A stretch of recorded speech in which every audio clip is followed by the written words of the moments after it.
आप सभी स्टूडेंट्स का हमारे YouTube चैनल अनंत ज्ञान बाई सज्जन में हार्दिक स्वागत है। आज हम क्लास फोर्थ चैप्टर थर्ड किरमिच की गेंद पढ़ेंगे। इस कहानी में एक बच्चा है जिसे एक गेंद मिलती है और उस बच्चे और उस गेंद के साथ इस कहानी में क्या-क्या होता है, यही सब हम आगे पढ़ेंगे। तो हम कहानी शुरू करते हैं। किरमिच की गेंद। गर्मी की छुट्टियां थी। दोपहर के समय दिनेश घर में बैठा कोई कहानी पढ़ रहा था। तभी पेड़ के पत्तों को हिलाती हुई कोई वस्तु धम से घर के पीछे वाले बगीचे में गिरी। यानी कि कोई आवाज हुई और धम से घर के पीछे वाले बगीचे में जा गिरी। दिनेश आवाज से पहचान गया कि वह वस्तु क्या हो सकती है। वह एकदम से उठकर बरामदे की चिक सरकाकर बगीचे की ओर भागा। चिक मतलब कोई पर्दे के इस अनुसार कोई वस्तु या फिर कोई पर्दे टाइप गेट जिसे सरकाकर वह बगीचे की ओर भाग चला। अरे बेटा, कहाँ जा रहा है? बाहर लू चल रही है। दिनेश की माँ मशीन चलाते चलाते एकदम जोर से बोली। जैसे ही दिनेश घर का उसे बरामदे से बगीचे की ओर भागा तो दिनेश की माँ बोली कि तुम कहाँ जा रहे हो? परंतु दिनेश रुका नहीं। उसने पैरों में चप्पल भी नहीं पहनी। जून का महीना था। धरती तवे की तरह तप रही थी, पर दिनेश को पैरों के जलने की भी चिंता नहीं थी। वह जहां से आवाज आई थी उसी ओर भाग चला। कि उस आवाज के सुनते ही दिनेश बिल्कुल भी नहीं रुका और वह नंगे पैर ही भाग छूटा। और जून के महीने में इतनी गर्मी पड़ती है कि हम नंगे पैर चलना मुश्किल हो जाता है, परंतु वह अनसुनी करके उसी ओर भाग चला जिस ओर से आवाज आई थी। सामने की क्यारी में भिंडियों के ऊंचे ऊंचे पौधे थे। दिनेश के घर के सामने एक क्यारी लगी हुई थी जिसमें भिंडियों के ऊंचे ऊंचे पौधे थे। एक ओर सीताफल की घनी बेल फैली हुई थी। क्यारियों के चारों ओर हरे हरे केले के वृक्ष लहरा रहे थे। यानी कि उस क्यारी के चारों तरफ केले के वृक्ष भी लगे हुए थे। दिनेश ने जल्दी जल्दी भिंडियों के पौधों को उलटना पलटना आरंभ कर दिया। जब वहां कुछ नहीं मिला तो उसने सारी सीताफल की बेल छान मारी। कि दिनेश उस वस्तु को ढूंढने के लिए उन भिंडियों के पौधों और सीताफल की बेल को सबको उलट पुलट कर दिया और सब कुछ छान मारा, लेकिन उसे कहीं कुछ नहीं मिला। बराबर में ही घूस ने गड्ढे बना रखे थे। ढूंढते ढूंढते जब उसकी निगाह उधर गई तो उसने देखा कि गड्ढे के ऊपर ही एक बिल्कुल नई चमचमाती किरमिच की गेंद पड़ी है। क्यारी के बराबर में ही घूस कोई जानवर होता है जिसने गड्ढे बना रखे थे और उन गड्ढों के ऊपर ही एक नई गेंद पड़ी थी। दिनेश ने हाथ बढ़ाकर गेंद उठा ली। लगता था जैसे किसी ने उसे आज ही बाजार से खरीदा है। गेंद बिल्कुल नई थी और यूं लग रहा था जैसे बिल्कुल नई है और आज ही उसे खरीदा गया है। उसने उसे उलट पुलट कर देखा, परंतु कुछ भी समझ में नहीं आया। नजर उठाकर उसने पास की तिमंजिली इमारत अर्थात 3 मंजिली की ओर देखा कि हो सकता है किसी बच्चे ने इसे ऊपर से फेंका हो, परंतु उस इमारत के इस ओर खुलने वाले सभी दरवाजे और खिड़कियां बंद थे। छत की मुंडेर से लेकर नीचे तक तेज धूप चिलचिला रही थी। जब दिनेश को वह गेंद मिल गई तो दिनेश ने पास ही देखा जो 3 मंजिली इमारत थी कि हो सकता है वहां से किसी बच्चे ने फेंका हो, परंतु उस तरफ उसे कुछ दिखाई नहीं दिया और उनकी तरफ खुलने वाले सभी दरवाजे और खिड़कियां बंद थी। फिर उसने सोचा, फिर कौन खरीद सकता है यह नई गेंद? दिनेश ने सुधीर, अनिल, अरविंद, आनंद, दीपक सभी के नाम मन में दोहराए। यदि गेंद खरीदी भी है तो इस दोपहरी में इसे नीचे कौन फेंकेगा? गेंद के बारे में पता लगाने के लिए दिनेश ने अपने सभी दोस्तों को याद कर लिया और सोचा कि उनमें से किसी एक की हो सकती है, लेकिन फिर उसे ख्याल आया कि इस दोपहरी में इसे कौन फेंक सकेगा। हो न हो यह गेंद बाहर से ही आई है। उसने सड़क पर बने गोल चक्कर के बगीचे की ओर देखा, परंतु वहां पर केवल दो चार गायें ही दिखाई पड़ी जो पेड़ों के नीचे सुस्ता रही थी। उसने बाहर की तरफ और देखा कि शायद किसी बच्चे ने बाहर से फेंक दी हो, लेकिन वहां भी उसे कोई दिखाई नहीं दिया। उसे ध्यान आया कि जाने कितनी बार अपने मोहल्ले के बच्चों की गेंदें क्रिकेट खेलते हुए दूर चली गई और फिर कभी नहीं मिली। एक बार तो एक गेंद एक चलते हुए ट्रक में भी जा पड़ी थी। तभी भीतर से माँ की आवाज आई, अरे दिनेश, तू सुनेगा नहीं, सब अपने अपने घरों में सो रहे हैं और तू धूप में धूम मचा रहा है और बाहर घूम रहा है। दिनेश गेंद को हाथ में लिए हुए भीतर आ गया। ठंडे फर्श पर बिछी चटाई पर वह लेट गया और सोचने लगा, भले ही यह गेंद मोहल्ले में से किसी की न हो, परंतु ईमानदारी इसी में है कि एक बार सबसे पूछ लिया जाए। दिनेश उस गेंद को लेकर भीतर आ गया जब उसकी माँ ने उसे आवाज लगाई और अंदर आके वह लेट गया और सोचने लगा कि यह गेंद किसी की भी हो, परंतु मैं एक बार सबसे पूछूंगा कि शायद मोहल्ले में से ही किसी बच्चे की गेंद हो। गर्मी की छुट्टियां थी। बच्चों ने खेलने की सुविधा को ध्यान में रखते हुए एक क्लब बनाया हुआ था। मतलब छुट्टियों में बच्चों ने क्लब बना रखा था जिसमें उनके खेलने की सभी सुख सुविधाएं थी और वहां बच्चे सुबह शाम खेला करते थे। उसी क्लब में सभी बच्चों के लिए बल्ले थे और गेंद खरीदने के लिए वे आपस में क्लब का चंदा देकर पैसे इकट्ठा कर लेते थे। शाम को सारे बच्चे इकट्ठा हुए। दिनेश ने सभी से पूछा, मुझे एक गेंद मिली है। अगर तुम में से किसी की गेंद खो गई हो तो वह गेंद की पहचान बताकर गेंद मुझसे ले सकता है। कि जब शाम को सारे बच्चे इकट्ठा हुए तब दिनेश ने सभी से पूछ लिया कि मुझे गेंद मिली है, अगर तुम में से किसी की है तो वह गेंद ले सकता है। तभी अनिल बोला, गेंद मेरी खो गई। कब खोई थी तेरी गेंद? यह दिनेश बोला, यही कोई 4 महीने पहले। तो वह गेंद तुम्हारी नहीं है, दिनेश ने कहा। फिर वह मेरी होगी, सुधीर ने तुरंत उस पर अपना अधिकार जताते हुए कहा। वह कैसे? दिनेश ने पूछा। तू मुझे गेंद दिखा दे, मैं अपनी निशानी बता दूंगा, यह सुधीर ने कहा। वाह, यह कैसे हो सकता है? दिनेश बोला, गेंद देखकर निशानी बताना कौन सा कठिन है, बिना देखे बता तब जानू। जब सुधीर ने कहा कि गेंद मेरी है और मैं देखकर निशानी बता दूंगा, तब दिनेश बोला कि गेंद देखकर निशानी बता, ये कोई बड़ा काम नहीं है, तुम तो बिना देखे बताओ तब मैं जानू कि तुम्हारी गेंद है। तभी ऊपर से दीपक उतर आया। दीपक अपना मतलब सिद्ध करने तथा अवसर पड़ने पर सभी को मित्र बना लेने में चतुर था। दीपक बहुत ही होशियार और चालाक बच्चा था। गेंद की बात सुनकर दीपक बोला, गेंद मेरी है। कैसे तेरी है? सभी ने एक साथ पूछा। कल ही तो तू कह रहा था कि इस बार तेरे पापा तुझे गेंद लाने के लिए पैसे नहीं दे रहे हैं। मेरी गेंद तो 5 महीने पहले खोई थी, दीपक ने कहा। जब बड़े भैया की शादी हुई थी ना, तभी सुनील ने मेरी गेंद छत पर से नीचे फेंक दी थी। दिनेश अच्छी तरह जानता था कि यह गेंद दीपक की नहीं है।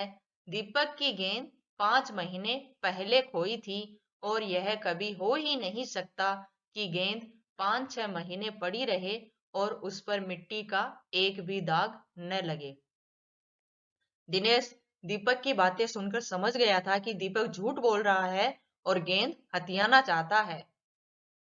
दीपक ने कहा, मैं कुछ नहीं जानता, गेंद मेरी है, वह मेरी है और सिर्फ मेरी है। अरे जा जा, बड़ा आया गेंद वाला, क्या सबूत है कि यही गेंद नीचे फेंकी थी? अनिल ने पूछा। अनिल ने पूछा दीपक से कि तुम भाई कोई सबूत लेके आओ, तभी तुम्हें गेंद मिलेगी, यदि तुम्हारी है तो। दीपक ने कहा, हाँ सबूत है, मुझे गेंद दिखा दो, मैं फौरन बता दूंगा। दिनेश ने देखा कि झगड़ा बढ़ रहा है। गेंद हथियाने के लिए दीपक सुधीर और सुनील का सहारा ले रहा है। वह जानता था कि यदि गेंद दीपक के पास चली गई तो ये तीनों मिलकर खेलेंगे और मुझे कभी खेलने नहीं देंगे। अच्छा, मैं गेंद ला रहा हूं, परंतु जब तक पक्का सबूत नहीं मिलेगा मैं किसी को दूंगा नहीं, दिनेश ने कहा। गेंद आ गई। दीपक उसे देखते ही बोला, यह मेरी है, यही है मेरी गेंद। यह लाल रंग का निशान मेरी ही गेंद पर था। वाह, सभी गेंदों पर ऐसे ही निशान होते हैं, अनिल ने दिनेश का साथ देते हुए कहा। दीपक ने जब गेंद को देखते ही कहा कि यह मेरी गेंद है और इस पर जो लाल रंग का निशान है वह मेरी गेंद पर ही था। तो इतने में अनिल ने, जो दिनेश का मित्र था, उसने कहा कि सभी गेंदों पर ऐसे ही निशान होते हैं, इसलिए ये तुम्हारी नहीं है। दीपक ने फिर जोर लगाया, मैं अपने पापा से कहलवा सकता हूँ कि गेंद मेरी है। अरे जा, ऐसे तो मैं अपने बड़े भाई से कहलवा सकता हूँ कि गेंद दिनेश की है, अनिल ने कहा। अनिल ने दीपक का साथ देते हुए कहा कि तब जब दीपक ने कहा कि मैं अपने पापा से कहलवा दूंगा, तब दिनेश ने दिनेश की तरफदारी करते हुए अनिल ने कहा कि मैं भी अपने बड़े भाई से कहलवा सकता हूँ। कुछ भी हो, गेंद मेरी है, दीपक ने उसे धरती पर मारते हुए कहा। धरती पर टप्पा पड़ते हुई मेरी गेंद में से ऐसी ही आवाज आती थी। टप्पा मतलब जब गेंद को नीचे फर्श पे मारते हैं तो जो आवाज होती है उसे टप्पा कहते हैं। मेरे साथ बाजार चल, दुकानों पर जितनी गेंदें हैं सभी के टप्पे की आवाज ऐसी ही होगी। अनिल ने फिर उसकी बात काट दी कि सभी गेंदों की तो ऐसी ही आवाज होती है, तुम्हारी गेंद में ये कोई खासियत नहीं है। अच्छी बात है, तो मैं इसे सड़क पर फेंक दूंगा, देखूं कैसे कोई खेलेगा। दीपक ने जैसे ही गेंद को सड़क पर फेंकने के लिए हाथ उठाया कि अनिल और दिनेश ने उसे पकड़ लिया। अब दीपक ने रुआं से होते हुए अपना अंतिम हथियार आजमाया। बोला, या तो गेंद मुझे दे दो, नहीं तो मैं इसके पैसे सुनील से लूंगा। अब तो सुनील, दीपक और सुधीर का गुट मजबूत होने लगा था। तीनों का ही कहना था कि गेंद दीपक की है और उसे ही मिलनी चाहिए, क्योंकि वे जानते थे अगर दीपक को गेंद नहीं मिली तो वह गेंद के पैसे सुनील और सुधीर से लेगा। इसलिए उन दोनों ने दीपक का साथ देना उचित समझा। दिनेश तब तक चुप था। वास्तव में दिनेश का मन उस समय सबके साथ मिलकर उस गेंद से खेलने को कर रहा था। बोला, अब चुप भी रहो, झगड़ा बाद में कर लेंगे, अपने अपने बल्ले ले आओ, पहले खेल लें। दिनेश तब तक तो चुप ही था, उन सब की बातें सुन रहा था, लेकिन जब उसे लगा कि गेंद अब हाथ से जाएगी तो वह बोला कि अब झगड़ा बंद करो और अपने अपने बल्ले ले आओ और सभी खेल लेते हैं। 5 मिनट के भीतर ही खेल आरंभ हो गया। दिनेश बल्लेबाजी कर रहा था। अभी 2-4 बार ही खेला था कि वह चमकदार नई गेंद एकदम जोर से उछली और दरवाजा पार कर सड़क पर जाते हुए एक स्कूटर में बनी सामान रखने की जालीदार टोकरी में जा गिरी। जैसे ही उन लोगों ने खेल शुरू किया तो थोड़ी सी देर खेले और इतने में वो गेंद जोर से उछाल मारकर पास ही सड़क में जाते हुए एक स्कूटर जिसमें एक जालीदार टोकरी बनी थी उसमें जा गिरी। स्कूटर वाले को शायद पता भी नहीं चला, तेजी से चलते हुए स्कूटर के साथ गेंद भी चली गई।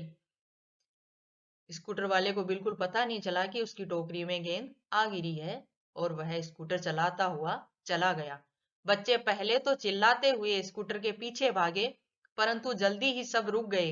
वे समझ गए थे कि स्कूटर के पीछे भागना बेकार है, क्योंकि स्कूटर तो फास्ट भागता है और बच्चे इतनी तेज भाग नहीं सकते।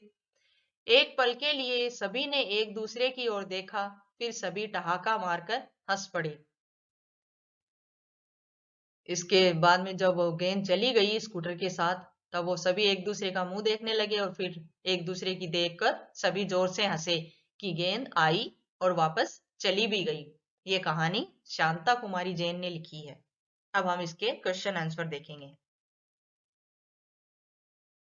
कहानी की बात।